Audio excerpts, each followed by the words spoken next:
और इनकी यह दुआ फौरन कबूल हो गई। अचानक इनके जख्म से खून बहने लगा, जिसके बाद हजरत साद बिन मुआज रजी अल्लाह तआला अन्हु शहीद हो गए।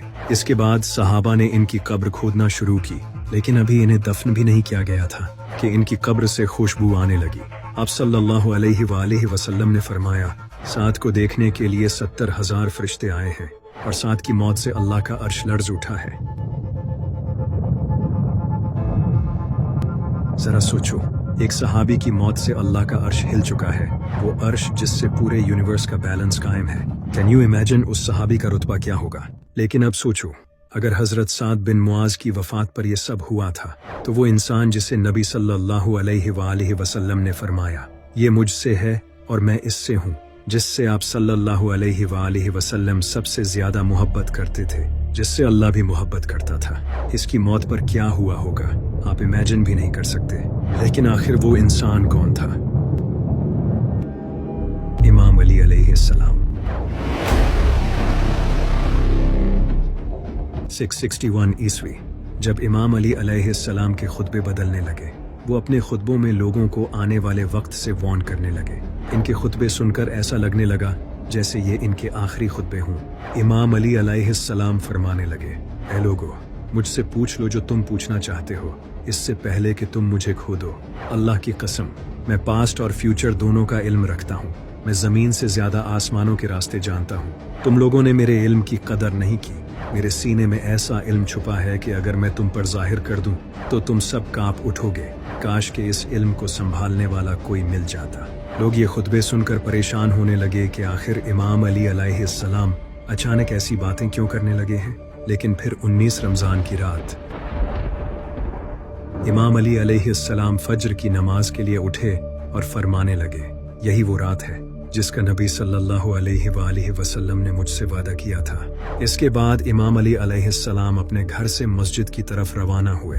इमाम अली अलैहिस्सलाम ने मस्जिद में एंटर होते ही फरमाया, मैं अपने कातिल को देख रहा हूँ, वो मेरा इंतजार कर रहा है। इसके बाद इमाम अली अलैहिस्सलाम ने नमाज पढ़ाना शुरू की, लेकिन इसी वक्त एक मरदूद ने जहर से भरी तलवार के साथ इमाम अली अलैहिस्सलाम के सर पर वार कर दिया।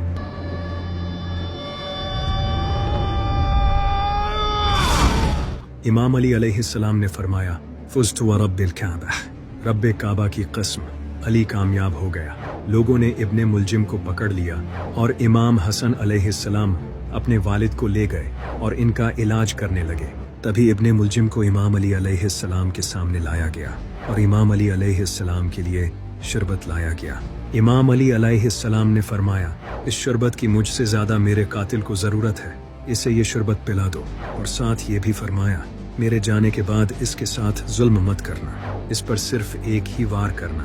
अगर ये बच जाए तो इसे छोड़ देना, और अगर मर जाए तो इसके जिस्म की बेहुरमती मत करना, क्योंकि मैंने नबी सल्लल्लाहु अलैहि वसल्लम से सुना था कि ये बदतरीन गुनाहों में से एक है।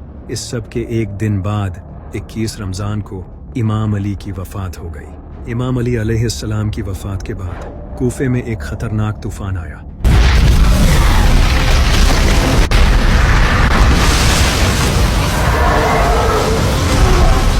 और आसमान लाल हो गया। कई किताबों में यह भी लिखा है कि कई स्टार्स तक हिल चुके थे। और कुछ रवायात में आया है कि कूफे के पत्थरों के नीचे खून पाया गया और एक ब्राइट स्टार आसमान से जमीन पर गिरते देखा गया।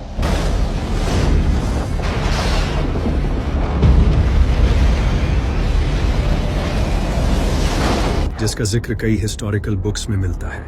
कुछ रवायात के मुताबिक कूफे के कई लोगों ने जिन्नात को इमाम अली अलैहिस्सलाम की शहादत के गम में रोते सुना था। इसी तरह आप सल्लल्लाहु अलैहि वसल्लम की बीवी ने जिन्नात को इमाम हुसैन के गम में रोते सुना था। और यही सब नबी सल्लल्लाहु अलैहि वसल्लम, इमाम हसन और इमाम हुसैन अलैहिस्सलाम की वफात पर भी हुआ था। जब इमाम अली अलैहिस्सलाम के दुश्मनों ने यह सब देखा तो उन्हें एहसास हो गया कि उन्होंने बहुत बड़ी गलती कर दी है। इमाम हसन और इमाम हुसैन अलैहिस्सलाम ने इमाम अली अलैहिस्सलाम को रात के अंधेरे में सीक्रेटली दफन किया ताकि इनके दुश्मन जैसे मुआविया और ख्वारिज इनकी कब्र को नुकसान न पहुंचा सके। जब इमाम हसन ने अपने वालिद को दफन किया तो किताबों में लिखा है कि एक खतरनाक अर्थक्वेक आया। इसके बाद